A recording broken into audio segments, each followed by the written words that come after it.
అంటే దాన్ని రాజకీయం చేసే ప్రయత్నం భారతీయ జనతా పార్టీ చేస్తాం తప్ప కాంగ్రెస్ పార్టీ ఎక్కడ రాజకీయం చేయడం లేదు. BRS party Bharatiya Janata party సంబంధించి లోపాయికారికి ఒప్పందం జరిగిందని చెప్పేసి రాజాసింగ్ గారు మాట్లాడితే వారిని సస్పెండ్ చేశారు. అదే కాకుండా నిన్న సీఎం రమేష్ గారు చాలా స్పష్టంగా మాట్లాడినారు. బీఆర్ఎస్ పార్టీ సంబంధించిన వాళ్ళు సమాధానం లేదు, భారతీయ జనతా పార్టీ సంబంధించిన నాయకులు సమాధానం లేదు. అనవసరంగా కాంగ్రెస్ పార్టీని బీఆర్ఎస్ పార్టీ ఒకటని భారతీయ జనతా పార్టీ అనేది BRS party Bharatiya Janata party Congress party ఒకటని చెప్పేసి వారుగా తెలంగాణ రాష్ట్రంలో తప్పుడు వార్తలు ప్రచారం చేసే ప్రయత్నం వారు చేస్తూ ఉన్నారు. కాబట్టి ఖచ్చితంగా బీసీలకు ఇచ్చిన మాట నిలుపుకునే ప్రయత్నంలో కాంగ్రెస్ ప్రభుత్వం ముందుకు పోతుంది. ఓకే చరణ్ గారు చెప్పండి సార్. ఆచార్య గారు మొత్తానికి చరణ్ కౌశిక్ యాదవ్ గారు అంటారు కాంగ్రెస్ నాయకులుగా మిత్రునికి కొద్దిగా మంచి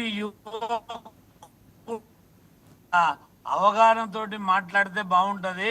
రాజాసింగ్ ని బీజేపీ సస్పెండ్ చేయలే, రాజాసింగే రాజీనామా చేసిండు. రాజీనామా చేస్తే కానీ రాజీనామా చేసినప్పుడు యాక్సెప్ట్ చేసిండ్రు, అంతే తప్ప సస్పెండ్ చేసిండని ఇట్లా అబద్ధాలు ఎన్ని సంవత్సరాలు మాట్లాడతారు కాంగ్రెస్ పార్టీ. రెండవది, ఇవాళ మౌలికమైన విషయం ఇక్కడ ఎక్కడ అంటే నువ్వు 42 ఇస్తావో లేదో అది పక్కకెట్టు. ఈ రాష్ట్రంలో 12-13% ముస్లింలు ఉన్నారు. ముస్లింలను కలపమని నీకు ఏ చట్టం చెప్పింది? ఏ యొక్క కమిషన్ చెప్పింది? ఎవరు చెప్తే నువ్వు ఇవాళ 10% బీసీలలో కలిపి 50% ఈ రాష్ట్రంలో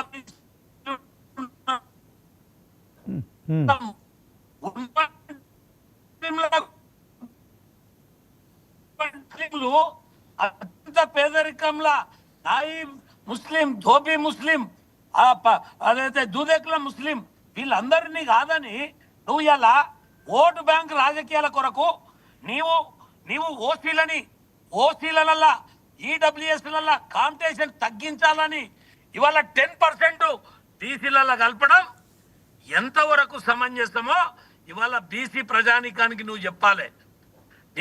నీ డ్రామాలు, నీ కథలు ఇవన్నీ నడవవు ఇక్కడ. ఇవాళ 10% మా బీసీలలో తెచ్చి కలిపే హక్కు నీకు ఎవరిచ్చారు? రాజశేఖర్ రెడ్డి ఉన్నప్పుడు కేవలం 4% మాత్రమే విద్యా ఉద్యోగాలల్లా 4% కలిపిండు. నువ్వు ఇవాళ రాజకీయంల కొరకు, నీ ఓటు బ్యాంక్ కొరకు, ముస్లిం అప్పీస్మెంట్ కొరకు ముస్లింలను కూడా బీసీలలో ఉన్న ముస్లింలని అన్యాయం చేయడానికే ఇవాళ నీకు ఈ హక్కు ఎవరిచ్చారు? 42% ఆశ పెట్టి ఇవాళ 10% దొడ్డిదారిన ముస్లింలను తెచ్చి బీసీలలో కలిపే హక్కు ఎవరిచ్చిండ్రో దీనికి మిత్రుడు చెప్పాలి. ఆచార్య గారు చరణ్ గారు ఒక మాట అడుగుతున్నారు.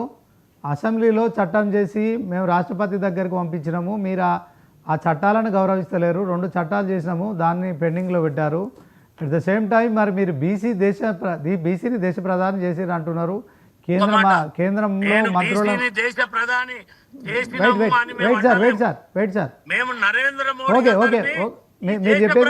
ప్రధానమంత్రిగా చేసిండ్రు. వాళ్ళ వీళ్ళకి ఎక్కడ గతి లేక కులాలని వాళ్ళని వీళ్ళు వాడుకుంటున్నారు, మేము కాదు. ఓకే సార్, మీరు కేంద్రంలో మంత్రులను కూడా బీసీలుగా చేసిరు. ఓకే, మరి తెలంగాణలో కాంగ్రెస్ ప్రభుత్వం బీసీలకు న్యాయం చేయాలనుకుంటుంది. 42% రిజర్వేషన్ 42% బీసీలకు స్థానిక సంస్థలలో ఇవ్వాలని బిల్లు పెట్టినప్పుడు ఆ బిల్లుకు మద్దతు ఇచ్చినటువంటి 3 మంత్రులే ఉన్నారు కదా. మాకు న్యాయపరంగా 6 నుంచి 7 మంత్రులు రావాలి. మరి నీ చేతులు ఉండదే కదా.